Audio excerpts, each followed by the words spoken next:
Mga ka-DIY, welcome back to our YouTube channel. So for today, kung naaalala nyo yung ating 300 watt solar setup, so itong video na to mga ka-DIY, tinuruan ko kayo kung paano gumawa ng 300 watt solar setup na madali. Kaso basic setup yun mga ka-DIY, hindi pa natin pinag-usapan yung breakers at saka wire sizing para dun sa setup na yun.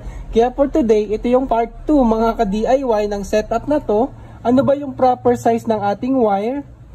At saka breaker mga ka-DIY. Yun lang naman yung pag-uusapan natin to. Yun lang naman yung ating pag-uusapan sa video na to. So ito nga pala yung ating setup. Meron tayong 300 watts, dalawang 150 watt solar panel. So ito yung specification niya mga ka-DIY. Ang kailangan nyo lang tandaan dyan ay yung ISC 8.42 at VOC na 21.80 mga ka-DIY. So ito yung ating SCC na power MR at saka yung inverter at syempre yung 100Ah na Gen-Tie battery natin. So unahin natin yung connection natin ng solar panel going sa ating SCC. Mamaya pala ipakita ko ulit yung ating setup ha. May ginawa kasi tayo, matutuwa kayo mga ka-DIY. So ito sa wire sizing, yung dadaloy na current dito sa wire na to mga ka-DIY from solar panel papunta sa ating SCC ay magbabase sa specification ng ating solar panel.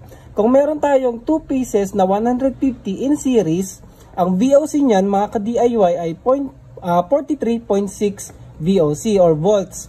At syempre dahil nga naka-series, yung voltage natin mag-a-add up, yung current ay the same lang. Yung ISC natin sa specs natin ay 8.42, so yung current natin dito ay 8.42 amps din mga ka-DIY. So 300 watts yan, ito na yung specification ng ating solar panel. Diyan sa 8.42 amps, diyan magbabase yung size ng ating wire. Ang gagamitin natin diyan ay 14 AWG. Bakit? Kasi yung 14 AWG, ang rated current niyan mga ka-DIY ay 15 amps. So yung 8 amps, 8.42 amps ay kayang-kaya ng ating 14 AWG na wire mga ka-DIY. So ayun na, sa wire size from solar panel going to SCC, 14 AWG. Sa breaker naman, dahil alam na natin na 8.42 yung ating current, dun lang tayo magbabase. So pwede na yung 10 amps dun mga ka-DIY. Dahil nga yung pinagbasihan natin ay yung ISC natin.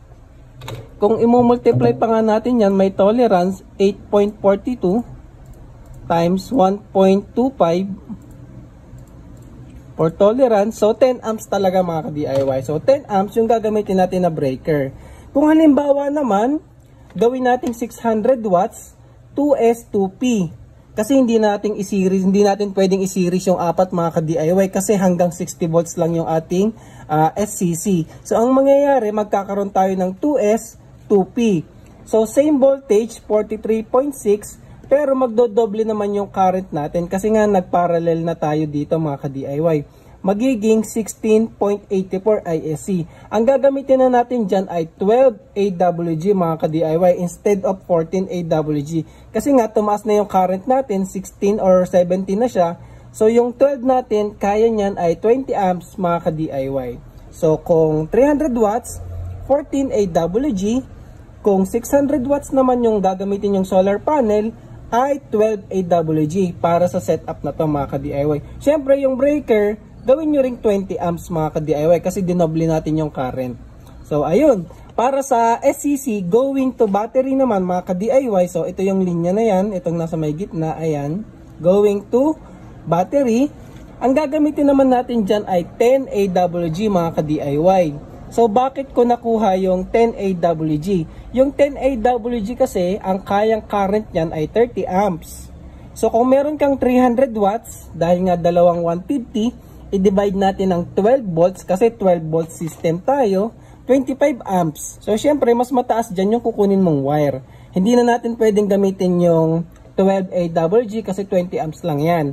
Doon tayo sa 30 amps. So 10 AWG yung wire na to from SCC going sa ating battery mga ka-DIY. Sa breaker size naman, pag-usapan din natin yan. Ang gagamitin naman nating breaker size dyan mga ka-DIY ay depende kung ilang watts ba yung gagamitin nating inverter. Kung 500 ba or 1000 watts. Kasi dyan tayo magbe-base. Halimbawa, meron kang 500 watts na inverter, i-divide natin ng 12, ayan ay 42 amps mga ka-DIY. So ang kailangan natin, medyo mataas na current na yun mga ka-DIY, kaya nga makakapal na yung wire na ginagamit natin eh. So ang kailangan natin ay 6AWG para mag-carry yan ng 55 amps. Kayang-kaya kasi ng 6AWG 55 amps. So kung meron tayong 500, sagad talaga natin ginagamit yung inverter, 500 watts talaga, ay kailangan natin ng 6AWG. Eh kung 1000 watts naman yung inverter natin, tapos sagad talaga natin ginagamit yung 1000 watts natin na inverter, eh ang computation naman nun mga ka-DIY ay 1000 divided by 12. So 83 amps. Mataas yun. So kakailanganin nyo dyan ay 3AWG kasi 100 amps yung capability ng wire na yon. So kaya nga 'di ba yung 12 volt system, ang kakapal talaga ng ginagamit na wire kasi nga mababa yung voltage. Kaya pansinin niyo sa mga hybrid, 48 volts 'yon. Mas maliit lang yung wire or the same kasi nga mas mataas yung voltage. Mas mataas kasi yung voltage, mas mababa yung current mga ka-DIY. So ayun, yun yung wire natin, medyo malaki no. Pero kung hindi mo naman sagad gagamitin yung 500 or 1000, mas mababa lang, eh di pwede mong mas liliitan yung wire kasi medyo mahal din yung mas makakapal talaga mga ka-DIY. Kaya nga yung free natin dun kay Peito, 8AWG lang yung kasama niya eh. Kasi nga ang rated talaga nun 700, pero gagamitin mo lang talaga yon mga 500 lang or below pa mga ka-DIY. Kasi yung wire niya nga 8AWG lang, so mas mababa. Dahil alam na natin yung 500 watts, ang current niyan mga ka-DIY at 12 volts ay 42 amps, dyan na tayo magbe-base ng ating 63 amps na breaker. O kaya naman kung 1,000 watts yung ating gagamiting inverter at sagad, yung 83 amps, syempre dyan na tayo magbe-base naman ng 100 amps na breaker mga ka-DIY. So depende na lang ha kung ano yung actual na gagamitin nyo na inverter or load. Pwedeng bumaba or mas lumiit pa yung wire, depende na lang sa inyo mga ka-DIY. So kung 300 watts lang na inverter to, mas maliit na breaker. Basta i-compute nyo lang 300 watts divided by 12 kung ilan yung amps na lalabas, doon tayo magbe-base ng ating breaker at saka yung wire size. Ngayon kunin ko pala yung ating setup mga ka-DIY para makita nyo na buo na siya. So, ito na siya mga ka-DIY. Ginawa na natin siyang aparato. O, di ba? Usong-uso to sa mga DIY eh. Sa mga ka-DIY natin na nagso-solar, ginawang aparato daw. Aparato tawag nila dito eh. So, ito na yung ating SCC, Peito na inverter, at saka yung ating breaker box mga ka-DIY. Ito, outlet lang naman to. Galing lang dito sa output ni Peito. So, tingnan natin. Ipakita ko sa inyo. So, ayan siya. Meron akong 32 amps dito na breaker kasi ni-ready ko na siya. Pwede siyang 600 watts mga ka-DIY. Sabi ko nga sa inyo, pati yung wire na ginamit ko dito sa solar input, ay ang ginamit ko ay 12AWG na mga ka-DIY. Ito nga pala yung solar input ko, nilagyan ko siya ng MC4. So yung MC4 na yan, yung wire na to mga ka-DIY ay 12AWG. So papasok yan sa breaker and then lalabas. Papunta naman yan dito sa input ng ating SCC mga ka-DIY.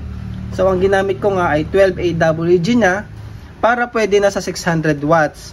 And then ito naman yung output ng ating SCC papunta sa battery breaker. Ang ginamit ko dito ay dalawang 14 kasi kailangan ko ng 30 amps mga ka-DIY. Kaya ginawa ko na lang dalawa kasi wala akong available na 10AWG na wire. So ito na yung kable naman papunta na sa battery. Kasi ito na yan yung battery breaker natin. Meron na siyang wire papunta sa battery. And then yung output din ng breaker, pupunta din yan dito sa kabilang wire naman papunta sa input ng ating Peito inverter. Tapos ito yung maliit na wire, yan yung LBD natin. So ginawa ko rin pala dito sa mga nagtatanong, pwede rin po dito yung gumamit ng relay. So, buksan natin para makita nyo. So, ayan siya, si Peito. Ayun yung wire. Ito yung wire na galing sa SCC. Tapos, meron tayong relay. Ito ulit yung relay na nakakonect naman dito sa switch ni Peito mga ka-DIY. Siya na yung automatic mag-on kay Peito. So, try natin, kabitan natin ng solar panel dito para mga ka-DIY at saka battery para makita nyo nagagana yung ating aparato. So, ayan na yung ating aparato mga ka-DIY. Meron ako ditong solar panel. Kinonect ko na sa ating breaker box. Kinonect ko na rin yung ating battery. Sa ating battery are cable wire. Ngayon, i-on natin yung ating battery mga ka-DIY. So, ayan. So, nag-on na siya, 13.3 volts. Nag-on na rin yung ating inverter mga ka-DIY. Kasi nga, automatic na yan dahil sa ating LBD or ito yung ating low voltage disconnect wire mga ka-DIY. Diba may relay tayo? So, kahit naka-off dito, buhay siya mga ka-DIY dahil gumagana yung ating LBD, low voltage disconnect. Alam nyo na yan, ginawa na natin ng video yan eh. So 13.3, hindi lang talaga eksakto si Peyton, no? 13.6 sa kanya. So goods, working yung ating automatic relay switch sa loob. So may LBD na tayo. Ngayon i-on naman natin yung solar panel. So kulimlim mga ka-DIY oh. Pero testingin pa rin natin. So ayun oh. So meron tayong 18 volts. Try na, ayan, nag-a-adjust siya kasi yung MPPT niyan gumagana na mga ka-DIY. So sa wattage meron tayong 12 watts, 13 watts. So ayun, kasi alas 4:30 halos mag-aalisin ko na rin mga ka-DIY at makulimlim kaya wala na talaga tayong ma-harvest.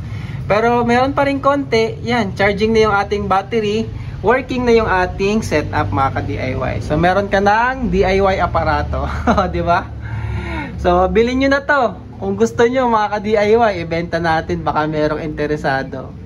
So, ayun lang para sa video na to mga ka-DIY. Sana naturuan ko kayo ng proper wire size at saka proper breaker para sa setup na to mga ka-DIY.